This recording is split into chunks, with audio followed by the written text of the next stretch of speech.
ଆପଣମାନଙ୍କୁ ପ୍ରତି ଭିଡ଼ିଓରେ ନିମନ୍ତ୍ରଣ କରୁଥିବା ପିଲାଟି ଆପଣମାନଙ୍କୁ ଆଜି ବିନା ନିମନ୍ତ୍ରଣ କରି ସାଇକେଲଟି ଧରି କୁଆଡ଼େ ବାହାରିଛି ଏ ଭିଡ଼ିଓରେ। ଆଜ୍ଞା ମାଲିକ ନମସ୍କାର, ନିମନ୍ତ୍ରଣ କରୁଛୁ ମୋର ଆଉ ଗୋଟିଏ ଛାତ୍ରକାଳ ସମୟର ଭିଡ଼ିଓକୁ। ମା ସରସ୍ୱତୀଙ୍କ ପୂଜାର ଆୟୋଜନ ଠାରୁ ଆରମ୍ଭ କରି ବିସର୍ଜନ ପର୍ଯ୍ୟନ୍ତ ସମସ୍ତ ଦାୟିତ୍ୱ ଆପଣମାନଙ୍କ ଭାଇ ତୁଲାଇ ଭଲରେ ମାଆଙ୍କର ପୂଜା ସାରି ଫାଇନାଲି ଆଜି ବାହାରିଛି କଲେଜ। ଡେରି ନ କରି ମାଡ଼ି ଚାଲନ୍ତୁ ମୋ ସହିତ ଭିଡ଼ିଓର ଶେଷ ପର୍ଯ୍ୟନ୍ତ।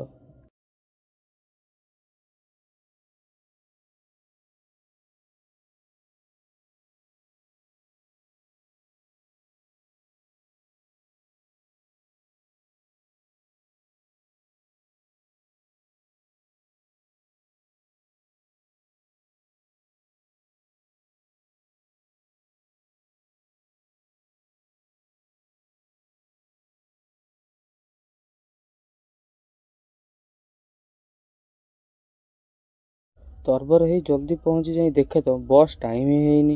ପୁଣି ଏପଟକୁ ଚାହିଁଲେ ମୁଁ ଏ ଗାଡ଼ିକି ଦେଖିଲି।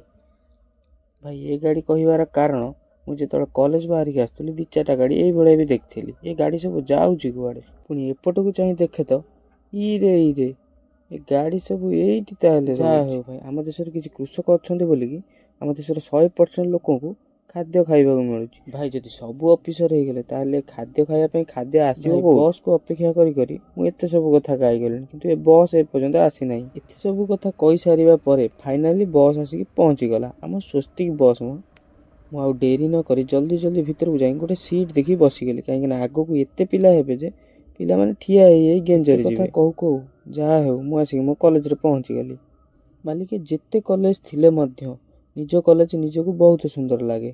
ଠିକ୍ ସେଇଭଳି ମୋତେ ବି ବହୁତ ସୁନ୍ଦର ଲାଗେ ମୋ କଲେଜକୁ ଭଲସେ ଦେଖାଦେଖି କରି ମୁଁ ଅଣନିଶ୍ୱାସ ଭାବରେ ମାଡ଼ି ଚାଲିଲି କ୍ଲାସ୍ ରୁମ୍କୁ, କାହିଁକିନା ଏତେ ଦିନ ହେଲା କ୍ଲାସ୍ କରିନି। କ୍ଲାସ୍ କଲେ ତ ଟିକେ ନିଶ୍ୱାସ ମିଳିବ। ମୁଁ ତ ଚାଲିଲି କ୍ଲାସ୍ କରିବାକୁ। ମାଲିକମାନେ ତମେମାନେ ବି ଟିକେ ମୋ କଲେଜ ଦେଖିନିଅ। ଭାଇ କ୍ଲାସ୍ କରି ନିଶ୍ୱାସ ଟିକେ ମାରିଲି। ନିଶ୍ୱାସ ନେଇ ସାରିଲା ପରେ ସାଙ୍ଗମାନଙ୍କ ସହ ଖଟି କରିବାକୁ ବସି ପଡ଼ିଲି। ସାଙ୍ଗମାନଙ୍କ ସହ ଏତେ ଦିନ ହେଲା ଖଟି ହେଇନି, ଖଟି ନ କଲେ କ'ଣ ହେବ। ସାରି ଜଲ୍ଦି ଘରକୁ ଫେରିବାର ସମୟ ମଧ୍ୟ ହେଇଯାଇଥିଲା। ମାଲିକମାନେ କ'ଣ ଦେଖିଲେ ତ ଆମର ଏ ରାଇଡର ମଉସାଙ୍କୁ। ଏତେ ସମୟ ମଧ୍ୟରେ ଲକ୍ଷ୍ମୀ ମା ଆମର ଠିକ୍ ସମୟରେ ଆସି ପହଞ୍ଚି ଯାଇଥିଲେ। ଭାଇ ଏଇ ବସ୍କୁ ଲକ୍ଷ୍ମୀ ମା ବସ୍ କହିବାର କାରଣ, ଏଇ ବସ୍ରେ ଆମ କଲେଜ ବେଳ ସରିଯିବ, କିନ୍ତୁ ଏଇ ବସ୍ରେ ଆମର ବିତେଇଥିବା ସମୟ ଗୋଟେ ଇମୋସନ୍ ଭରି, ଗୋଟେ ମେମୋରି ଭରି ରହିଯିବ। ମାଲିକ ଆମ ଭଦ୍ରକରେ ଏଇ ବସ୍ର ନାଁ ଏବେ ଯାଏଁ ବି ଲକ୍ଷ୍ମୀ ବସ୍ ଅଛି। ଆପଣଙ୍କ ଏରିଆରେ ଏଇ ବସ୍ର ନାଁ କ'ଣ ଅଛି ନିହାତି କମେଣ୍ଟ କରି କହିବେ। ରହିଲି, ଟାଟା।